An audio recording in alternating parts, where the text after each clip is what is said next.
If you're somebody that really is passionate and just loves working out or loves running or cycling or whatever it might be, or boxing, it's hard to tell that person what you might have to slow this down a little bit. And that was hard for me. It's very hard. But I have one client who I can give you an example. She is an avid cyclist. She rides her bike miles and miles every day, goes on trips and rides uphill and does all the things. And had been telling me she was a weight loss client and had been telling me, I'm exhausted, and talking about how she doesn't sleep well. I wake up exhausted. And I'm asking her all these questions because I know I could see exactly the writing on the wall. And I said, you know what, let's run a few tests. Let's look at this. And of course, did a stress and hormone panel with her. And of course, as I thought, she was in a complete exhaustive phase. Her immune function was down. All her sex hormones were low because that she was just everything was down, and she almost cried. She was like, "This is the first time I've ever felt heard. I tell doctors this and they just tell me I'm getting older and this is what it is. I'm exercising a lot and this is what my life is going to be basically." And for her, it was a tough conversation because it's not that you can't go cycle anymore, but now we got to prioritize recovery. We got to really prioritize sleep. So, how can we do that? We got to really prioritize how you're fueling for those cycling workouts, because that's another thing that's really important. If you're running your body into the ground and not fueling it properly.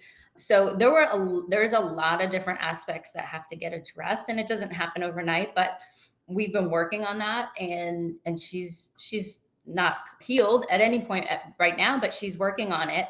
And she just needed somebody to really help her understand what she was doing to her health. Yeah. I'm glad that she worked with you and that you're catching it at least because that's the process of getting it better. And you're right, it's not overnight. I'll never forget one of the more dramatic ones that I worked with. It was a woman my age. She was probably only a couple years older than me. I was maybe 25, 26 at the time. So she was probably 27, 28, and very into bodybuilding, fully natural, but like very into it. Waking up at 5 in the morning, going to the gym before working the 9 to 5, often finishing the full gym session before sunrise even came up, right? Which we know as FDNs you got to be getting the light and all that kind of stuff. But was very dedicated to this, held state records for bench pressing and all these things. And I'm looking at the test results, and I actually called the lab to make sure that there wasn't a mistake with it because her progesterone was pretty much non existent. And this was a late 20s woman who had been off birth control for over a year. And we're like, what the heck? And I actually went to the clinical advisors for this. For those that don't know, we have clinical advisors at FDN, which you can utilize once you graduate. So I just went to them to get some help with the case. I said, I've never recommended the bioidentical hormones. It's something that's taught in the course, but it's a loose thing that few people actually end up using. And still, in 8.5 years of practicing as an FTN, it is the only time where myself and a clinical advisor have been fully aligned with this. Again, for someone in their 20s, where we're like, I think she'd just benefit from this and she'd get a lot of help from it. Sure enough, she took that and it did help a lot. But my point was, I'm like, how much farther would this person have gone, unfortunately, if they never worked with someone like you and I to actually see where their body was at? They would have Right. just said, I need to work harder. Cause you know how these types of individuals Mhm. are. I think you're probably like this yourself. If something's not going right, we just need to work harder. That's the solution. We have to be more disciplined, You're push not doing harder in the it. gym. Yeah, and that doesn't work at a certain point. So we do have a question here from the audience, and I'm Yeah. sorry that I don't know what bot was set up for whatever word you said. We must have had a keyword at some point, but you can ignore that autoresponder. Tracy asked, "Are weight loss and metabolic optimization basically the same thing?" These are the words that we used in the title. So I'm Okay. curious, do you consider these identical or just similar? No, and actually, I would pretty much say they're very different.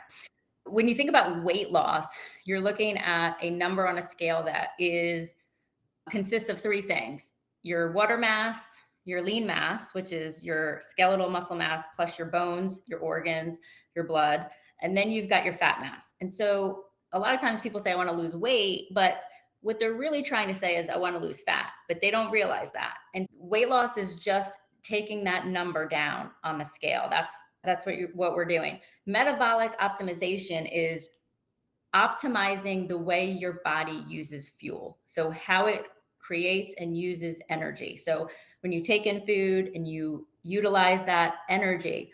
How can your body do that most efficiently? So they're two totally different things. Like you can lose weight, but not be metabolically healthy. But typically, when you're metabolically healthy, you're not going to be in a situation where you need weight loss. If that makes sense.